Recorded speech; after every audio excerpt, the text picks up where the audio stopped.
Baik, Bismillahirrahmanirrahim. Assalamualaikum warahmatullahi wabarakatuh. Selamat pagi dan salam sejahtera untuk kita semua. Saya mendoakan kepada adik-adik sekalian, anak-anakku sekalian, semoga selalu sehat dan ceria dalam mengikuti mata kuliah yang akan saya ajarkan ke depan. Sebelum saya lebih jauh mengajarkan beberapa materi-materi yang terkait dengan mata kuliah kepemimpinan ini, saya perkenalkan diri dulu. Nama saya Baharman Supri.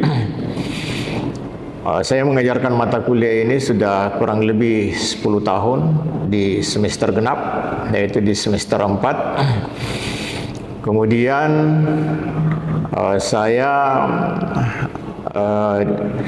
bertugas di Prodi Manajemen Fakultas Ekonomi dan Bisnis Universitas Andi Jembang.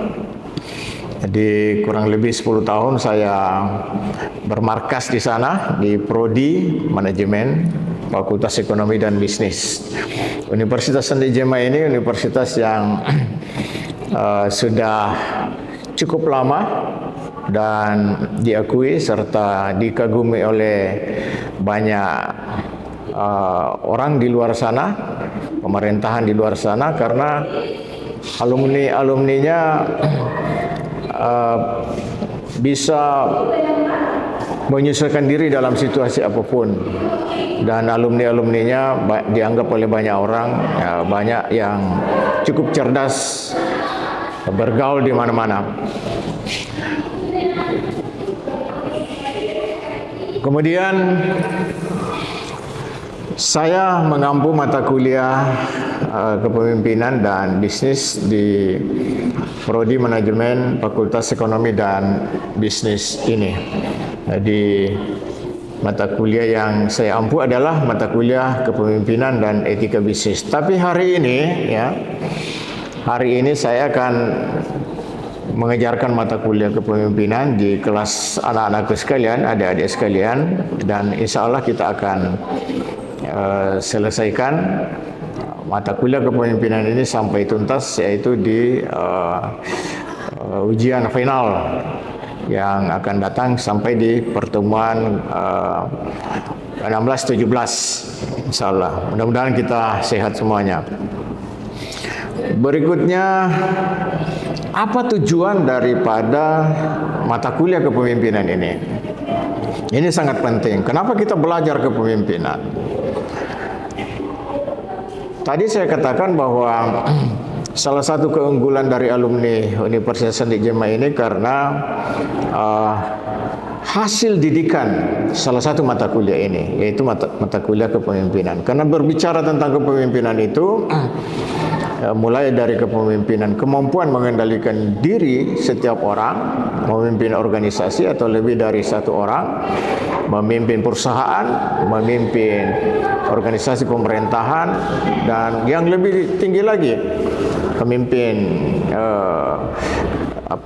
kepemimpinan daerah, kepemimpinan nasional, bahkan kalau perlu kepemimpinan internasional. Tujuan dari mata kuliah kepemimpinan ini banyak sekali, tapi untuk kesempatan ini saya ingin menyampaikan ke kita semua adalah satu atau antara lain untuk menambah wawasan kepemimpinan setiap orang, apakah itu personal atau kolektif itu. Jadi saya berharap Anda mengikuti mata kuliah ini supaya wawasan kepemimpinan Anda bisa meningkat. Itu satu. Yang kedua, kita berharap dengan mata kuliah kepemimpinan ini mahasiswa bisa membedakan gaya kepemimpinan yang begitu banyak yang dipraktikkan oleh banyak pemimpin. Misalnya ada gaya kepemimpinan berbasis militer, gaya kepemimpinan demokratis, gaya kepemimpinan monarki, gaya kepemimpinan paternalistik, dan bahkan ada juga kita akan bahas nanti gaya kepemimpinan feodalistik. Lebih dari itu, ya, tujuannya juga kita akan membahas berbagai gaya kepemimpinan yang sekarang ini banyak kita lihat, yaitu gaya kepemimpinan situasional, gaya kepemimpinan transaksional, dan macam-macam lagi gaya kepemimpinan yang akan kita bahas ke depan. Adik-adik sekalian, mata kuliah kepemimpinan ini juga itu mengharuskan kita untuk mencapai tujuan, yaitu ada namanya motivasi kepemimpinan. Motivasi kepemimpinan itu biasa juga disebut dengan trigger, yaitu orang kalau malas bekerja, kita motivasi. Orang kalau kurang produktif, kita motivasi supaya dia produktif. Organisasi kurang tercapai, kita motivasi supaya tujuan organisasi bisa tercapai. Nah, saya kira inilah beberapa hal yang terkait dengan mata kuliah kepemimpinan ini. Saya berharap, ya, adik-adik sekalian, Anda sekalian bisa mengikutinya dengan penuh perhatian atau fokus, karena hanya orang-orang fokuslah yang bisa sukses mengikuti mata kuliah, atau hanya orang-orang fokuslah yang banyak sukses untuk mencapai tujuan apapun. Terima kasih. Saya kira nanti kita sambung minggu depan. Billahi taufiq wal hidayah. Assalamualaikum warahmatullahi wabarakatuh. Baiklah, untuk beberapa sub-sub materi yang akan saya ajarkan ke depan, saya akan tampilkan melalui video yang akan kita saksikan bersama, dan nanti akan kita bahas secara rinci, secara detail. Kita bahas kasus-kasusnya, dan mari kita lihat video ini. Di hari ini kita masuk di pertemuan ke-12. Rencananya sebentar, kalau masih ada waktu kita diskusi kelompok, tapi kalau tidak kita lihat situasinya. Untuk materi pertama ini saya mau mengecek dulu tugas yang pernah saya kasih mengenai paling tidak 5 tokoh karismatik di dunia, ditulis dalam bentuk catatan yang ditulis langsung di kertas. Ini kita mau dengarkan dulu apa-apa yang kita tulis. Yang pertama itu Nelson Mandela, lahir pada tanggal 18 Juli 1918, wafat pada tanggal 5 Desember 2013. Jabatan dia itu menjadi Presiden Afrika Selatan pada tahun 1944 sampai 1999. Karakteristiknya itu dia karismatik dan sabar. Adapun profil singkatnya, dia menjadi tokoh pertama dalam perjuangan menghapus apartheid, dan yang kedua mendapat hadiah Nobel perdamaian pada tahun 1993, dan terakhir itu kepemimpinannya menginspirasi dunia karena mampu menyatukan bangsa yang terpecah. Ya, siapa lagi? Dan yang kedua itu Soekarno, lahir pada tanggal 6 Juni 1901 dan wafat pada tanggal 21 Juni 1970. Jabatannya itu menjadi Presiden pertama Republik Indonesia tahun 1945 sampai 1967. Karakternya itu dia berwawasan luas dan nasionalis. Adapun profil singkatnya yaitu proklamator kemerdekaan Republik Indonesia. Pandai mengaruhi rakyat melalui pidato dan dikenal karena ideologi Nasakan dan Konferensi Asia Afrika di Bandung pada tahun 1955. Soekarno itu kalau dia berpidato layaknya seorang orator. Kalau dia menulis layaknya seperti wartawan. Karena kalau dia menulis itu tuntas. Jadi orang hebat itu, karismatik itu paling tidak memiliki 2 syarat. Itu tadi, 1, kalau berpidato seperti orator, kalau dia menulis seperti wartawan, tuntas itu. Siapa lagi yang lain yang berbeda? Selain Barack Obama siapa? Joko Widodo. Masih diperdebatkan. Iya. Ya, belum bisa kita simpulkan bahwa dia masuk pemimpin harismatik karena hari ini masih diperdebatkan. Kita tidak tahu siapa yang pembohong. Apakah orang yang mengkritik dia atau memang dia bohong? Itu. Ya. Siapa? Benyamin Netanyahu. Siapa? B.J. Habibie. Oh, B.J. Habibie. Siapa yang tulis B.J. Habibie? Kita coba ada di situ tadi. B.J. Habibie lahir pada tanggal 26 Juni 1936 dan wafat pada tanggal 11 September 2019. Dikenal sebagai Presiden ketiga Indonesia pada tahun 1998 sampai tahun 1999. Karakteristiknya yaitu intelektual, inovatif, patriotik dan bersahaja. Profil singkatnya yaitu ahli teknologi dan insinyur pesawat terbang kelas dunia. Yang kedua, saat jadi presiden membawa angin kebebasan pers dan demokrasi setelah Orde Baru. Yang ketiga, dikenal karena sosoknya yang santun dan sangat cinta pada istrinya. Dan yang terakhir, membawa Indonesia pada masa transisi penting secara damai dan demokratis. Ya. Jadi B.J. Habibie itu ilmuwan yang memiliki dua kewarganegaraan. Satu kewarganegaraan Jerman dan satu kewarganegaraan Indonesia. Jadi B.J. Habibie ini ibaratkan manusia hilang, ditemukan Pak Harto di Jerman, dipanggil pulang ke Indonesia. Dikasih jabatan, waktu itu menteri dan industri pesawat terbang waktu itu.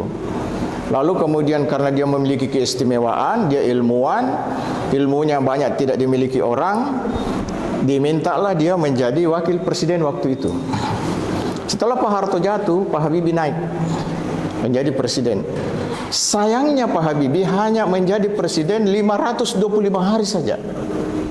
Singkat sekali, satu-satunya presiden yang paling singkat adalah B.J. Habibie. Kenapa dia singkat? Karena orang Jawa tetap punya filosofi bahwa kalau Indonesia mau aman, harusnya orang Jawa jadi presiden. Dengan prinsip Sutasoma, no to no goro. Itu sebabnya presiden Indonesia no semua. Soekarno, Soeharto, Yudhoyono, Joko Widodo, Prabowo. Habibie sebentar sekali. Nah, itu yang dipercaya oleh orang Jawa waktu itu. Entah kalau sekarang terjadi perubahan mindset, orang di luar Jawa bisa jadi presiden. Jadi ini juga kita anggap sebagai sebuah ketidakadilan di Indonesia. Seperti yang diperjuangkan Dr. Martin Luther King di Amerika soal warna kulit. Kita juga butuh pejuang yang revolusioner yang bisa memperjuangkan ya antara keadilan orang Jawa dan di luar Jawa. Kenapa orang di luar Jawa tidak bisa jadi presiden kalau dia cerdas, kalau dia pintar, kalau dia punya kapasitas? Tapi di Jawa orang selalu memiliki paham bahwa yang harusnya jadi presiden itu orang Jawa asli. Ya, kalau Jawa campuran, ada Luwuknya, ada Paloponya, ada sedikit Jawanya, setengah mati. Karena Pak Habibie itu istrinya orang Jawa. Itu. Tapi itu pun juga masih sulit diterima pada masa itu untuk menjadi presiden. Buktinya hanya waktu 525 hari setelah itu diturunkan dan diberhentikan pada saat itu oleh MPR. Oke. Sekarang kita masuk dulu ke materi ini. Power di dalam kepemimpinan. Bisa dicatat-catat dulu. Catat-catat dulu.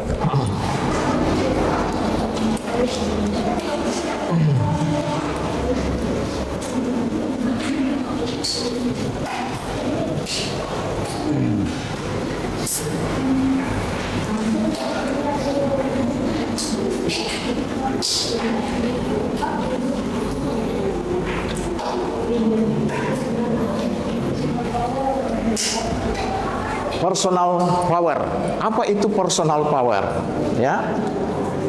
Bisa kita tulis dulu ya, baru saya kasih contoh. Personal power adalah adakah lagi tidak bawa pulpen?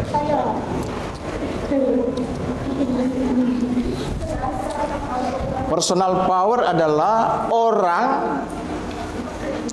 yang memiliki pengaruh, orang yang memiliki pengaruh karena Harisma yang dimiliki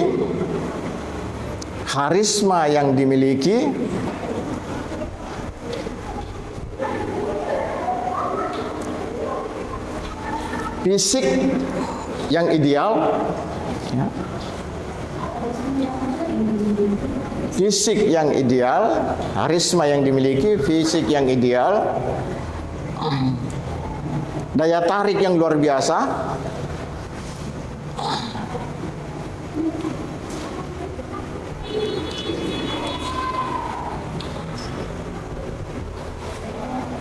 karena memiliki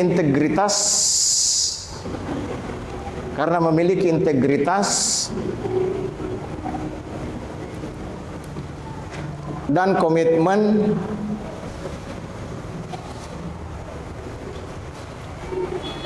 untuk mengerjakan apa yang diucapkan, untuk mengerjakan apa yang dia ucapkan.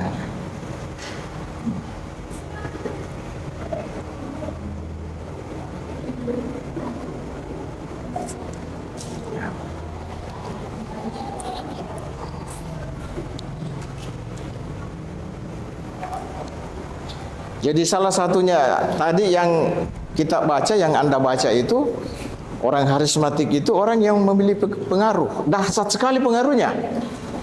Biar dilarang jangan kau ikut sama saya, ikut juga orang. Itu personal power. Itu. Tapi kan sekarang ini kalau misalnya ada pejabat mau berkunjung ke sebuah daerah, itu diundang semua kepala desa, ketua RT, masyarakat untuk menjemput dia. Tapi orang yang memiliki personal power ini, biar dia datang diam-diam. Lalu ada orang kasih informasi, satu orang menyebar informasinya. Ayo kita datang besok deh ketemu. Ada toko yang punya pengaruh harismatik. Kita ketemu dia. Di sisi lain orang dipaksa datang, diundang datang, bahkan dikasih biaya transport, ya juga belum mau datang. Padahal dia sudah pemimpin yang sudah diakui. Itu. Jadi seperti tadi Nelson Mandela, Dr. Martin Luther King, John F. Kennedy di Amerika, kemudian Soekarno, Habibie Gus Dur. Itu kalau dia datang, saya waktu kuliah, Gus Dur datang di Makassar, macet jalan. Padahal orangnya buta, tidak sempurna secara fisik. Bahkan menurut informasi di Jawa, kalau dia sudah berwudu, airnya ke sana, orang ambil itu air minumnya. Air wudunya, bekas air wudunya, kemudian dijadikan orang sebagai obat. Tingginya pengaruhnya itu apa yang disebut dengan personal power. Kekuatannya dahsyat sekali. Bahkan secara akademik kalau ditanya orang, kenapa ada orang punya pengaruh luar biasa, tidak ditemukan secara akademik. Dahsyat sekali itu pengaruhnya. Susah dirinci secara akademik. Tetapi tadi itu bisa dilihat secara fisik. Mungkin dia ganteng juga, mungkin cantik juga, mungkin rapi juga, narasinya enak semua didengar kalau dia berpidato dan sebagainya. Dia memiliki itu. Oke? Itu personal power. Kita masuk ke legitimasi power. Legitimasi power. Yang kedua, legitimasi power. Ya. Legitimasi power bisa kita tulis adalah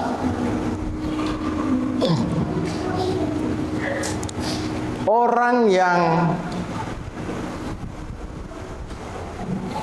diangkat menjadi pemimpin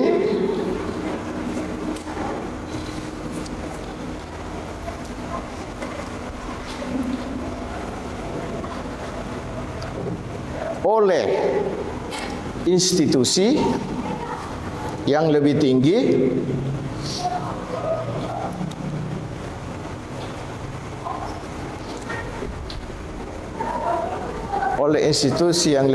secara sah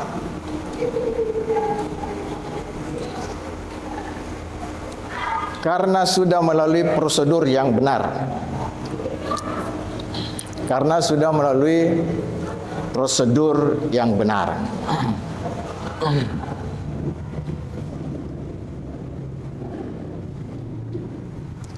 Jadi ada orang yang terpilih menjadi pemimpin tapi belum legitimasi. Legitimasinya belum ada.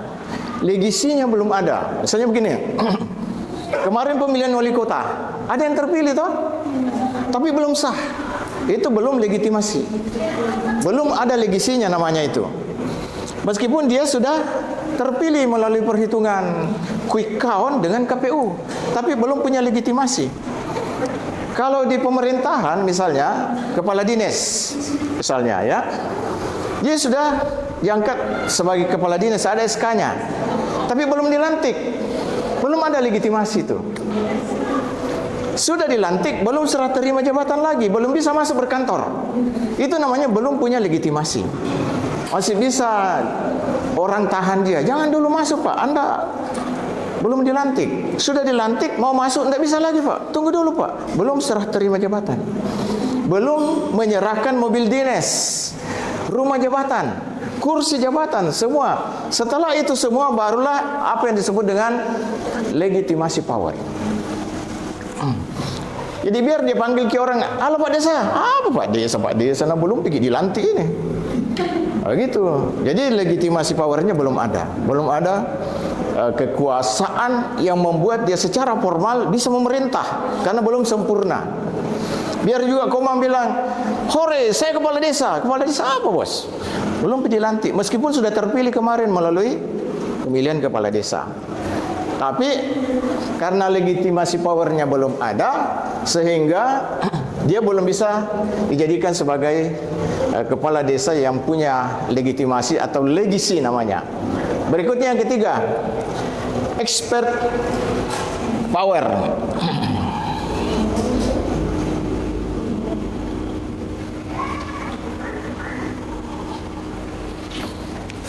Ya. Kita bisa tulis dulu, experts power adalah kekuasaan yang dimiliki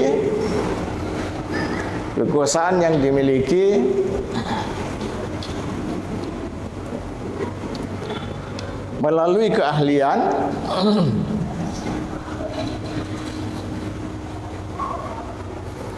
pengetahuan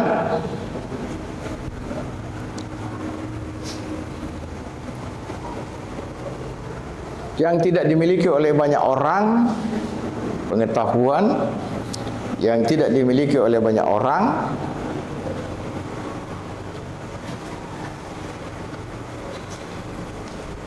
dan memenuhi syarat untuk menjadi pemimpin.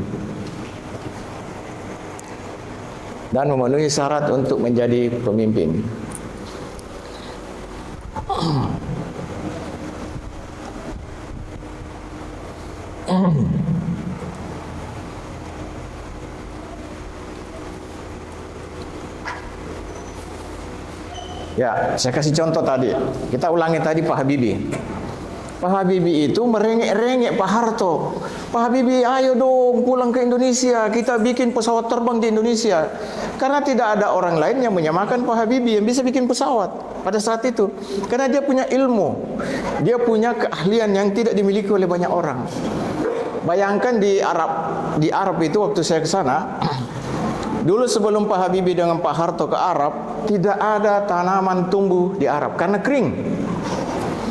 Tapi ketika Pak Habibie dengan Pak Harto ke sana, dia kasih ide Raja Arab. Apa idenya? Dia bilang kalau mau tumbuh-tumbuhan subur di negeri yang tandus ini, pasang pipa, lalu kemudian kasih pemancur, airnya naik. Jadi sekarang itu di Arab subur tanaman-tanaman sekarang, karena idenya Pak Habibie waktu itu sama Pak Harto. Jadi di batangnya pohon itu ada keran air. Jadi setiap pagi, sore muncul airnya sendiri di situ dari pusatnya.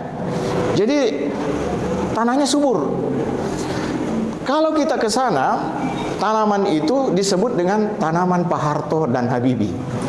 Karena sejarahnya dia di situ. Tidak ada orang bisa menemukan di Arab kecuali Pak Habibie punya ide. Kalau Anda mau kasih subur tumbuh-tumbuhan ini, pasangkan keran air di masing-masing tumbuh-tumbuhan di situ, pohon-pohon. Itu. Jadi sampai sekarang ini tanaman itu disebut dengan tanaman Pak Harto dan Habibie karena dia punya sejarah di situ. Nah, tadi saya kembali lagi bahwa expert power ini adalah kekuasaan yang dimiliki oleh seseorang karena syarat keilmuannya. Misalnya di kampus, kalau mau jadi rektor minimal doktor. Mungkin ke depan kalau mau jadi rektor harus profesor. Jadi tidak semua orang bisa, biar juga saya mau, karena saya bukan doktor, saya bukan profesor. Kalau satu jadi profesor, ya itu saja yang kita calonkan. Karena ada syarat keilmuan. Itu yang disebut dengan expert power. Orang yang memiliki keahlian, keilmuan, sehingga diberi kekuasaan untuk menjabat jabatan tertentu. Kalau di Unhas itu tidak ada rektor, tidak bisa orang jadi rektor kalau bukan profesor, guru besar. Kalau di Unanda masih bisa doktor. Tapi mungkin juga ke depan. Ini dia yang disebut dengan expert power. Yang berikutnya, yang keempat, political power.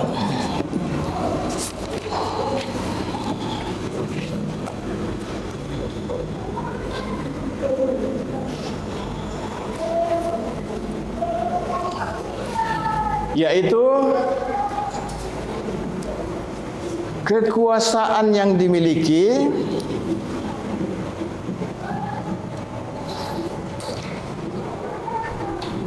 karena penunjukan kelompok tertentu. Karena penunjukan kelompok tertentu.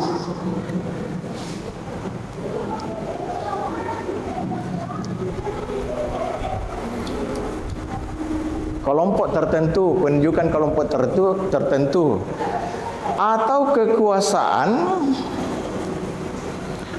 atas kesepakatan bersama beberapa kelompok, atau kekuasaan atas kesepakatan bersama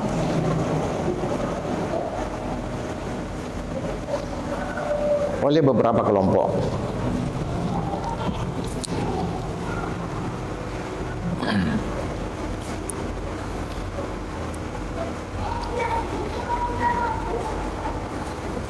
Ya, jadi dulu saya pernah jelaskan bahwa tidak ada standar pemimpin terbaik di dunia. Tidak ada standar pemimpin terbaik di dunia. Hanya pada saat itu, pada masa itu, orang membuat kriteria. Oh, inilah yang cocok jadi pemimpin. Itu. Sehingga pada pertemuan pertama kalau tidak salah itu saya katakan, tidak ada standar terbaik di dunia tentang kepemimpinan. Itu. Orang memilih Donald Trump di Amerika karena Donald Trump ini menurut banyak orang gila, toksik dia, kacau dunia karena dia. Tetapi masyarakat Amerika butuh dia supaya dunia ini sedikit agresif. Orang tidak senang dengan suasana yang ada, comfort zone namanya. Kan pesan motivator mengatakan janganlah tinggal dengan situasi comfort zone. Tinggal dengan situasi lama, bergeraklah untuk membuat perubahan baru. Nah, sehingga dipilihlah Donald Trump. Tapi apa yang terjadi? Pusing semua taruh Donald Trump.